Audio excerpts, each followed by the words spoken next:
And welcome back. President Donald Trump's demands for the justice system to investigate the FBI, the European Union's decision to remain committed to the Iran nuclear deal, and the possible collapse of the planned U.S. talks with North Korea. Well, what does all of this mean?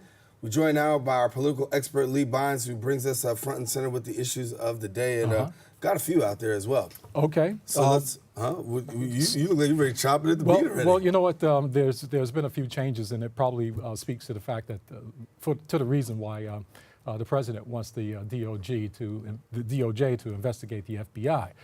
This week, the New York Times revealed the fact that Donald Jr. Not only was talking to the Russians, which is bad enough, but he was also talking to the Saudis. He was talking to the UAE, which is the United Arab Emirate, as well as the Israelis, that was also meddling in the election in order to get Donald Trump elected. Now that we know who was involved and we know pretty much what they were doing, the main question that we want to answer today here on Open is why.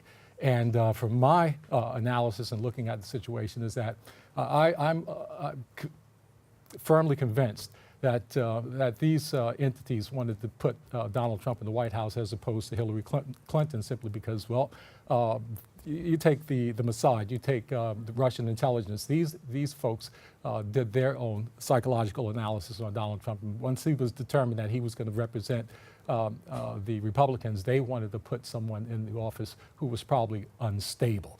Now, the U.S. intelligence is probably aware of this fact as well as they were. And if you want to try and understand why you would want somebody like Donald Trump in office, it's because someone who is unstable is unpredictable. Somebody who's unpredictable is going to provide a certain degree of uncertainty. And anytime that the world, the financial markets, the country is in a state of uncertainty, it's difficult to trust what's going on. Let me stick with DOJ for a minute. Sure. The Mueller investigation, we know that Attorney Rudolph Giuliani is saying that he really wants Mueller off of this. He's made his voice heard. What are we going to see happen here? Well, right now they're in discussions with the Mueller investigations to definitely go ahead and have Donald Trump to give this interview. However, they want the interview, they want to make sure that he doesn't have to answer certain questions. The reason why is because, well, let's face it, if he gets in there and he just makes one mistake, one lie, we know that he has a proclivity for telling a lot of untruths, that's all it takes, and they've got him. So if they can limit the scope of the questions that he's asked, they can limit the liabilities that he'll face. Mm-hmm. Let's give a little bit of move a little bit further. Talk about North Korea. The planned U.S. talks with North Korea possibly going south. What are we to make of this, and where do we go? Well, you know what? Donald Trump put his finger on it when he said one of the few times. It's like a broken clock being correct 2 times a day. He's of the impression that the Chinese had a lot to do with Kim Jong-un making an about face on this, and he's probably right. If you recall, go back when the United States was working with the South Koreans in terms of putting a missile defense system in South Korea to be able to monitor what was going on in North Korea. That system, I believe it's called THAAD, was strong enough radar-wise to penetrate beyond North Korea and into China. China was never really on board with that. The last thing that China would really like to see at this point is the North Koreans and the South Koreans actually coming together, because that would bring an ally of the South Koreans right up to their border, and that is definitely not anything that China wants to see happen. The United States and China are at odds right now as far as trade is concerned. They've got a major issue going on in the South China Sea. China is militarizing that space right now, and they're showing a little strength. Mm-hmm. So the United States is definitely on defense.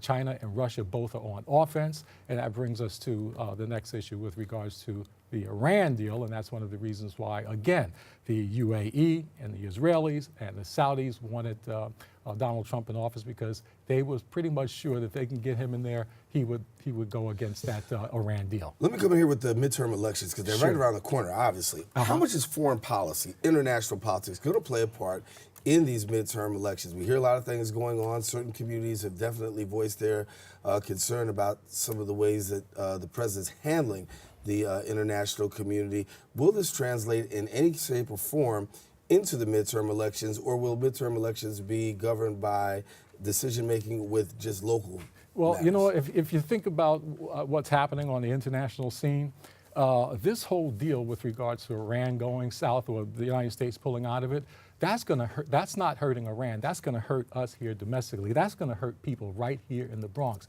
I was on my way out to the airport on Sunday, and I was passing by one gas station after another gas station after another. The gas prices are going up, and they're not just going up simply because we're getting close to summer when the gas prices generally do. They're going up because, well, now that the United States has put the kibosh on the Iranians, that's a whole chunk of oil that's going to be taken off the market. We live in a supply and demand situation. There's no way that demand could rise, supply shrinks, and the prices don't go up and affect us. So that's going to have an economic effect on a lot of people moving forward, and it's going to, we'll notice those differences right away. Now, where this is not going to hurt Iran as much as people think it is because Iran is already working with China. They're going to sell that oil. They're going to sell that oil to China. The United States says that anybody that goes against them, their wishes or their demands or the sanctions that they put in place is going to face some serious problems because, for number one, the globe works on the dollar. And so they're going to make sure that nobody can trade with Iran using U.S. dollars. Well, the EU right now is meeting to put together a plan where they could use euros by using the European Central Bank. And they'll start buying goods and services from whomever they feel like using euros instead. So there are people in the world doing workarounds right now. The United States is going to find itself on the outside looking in.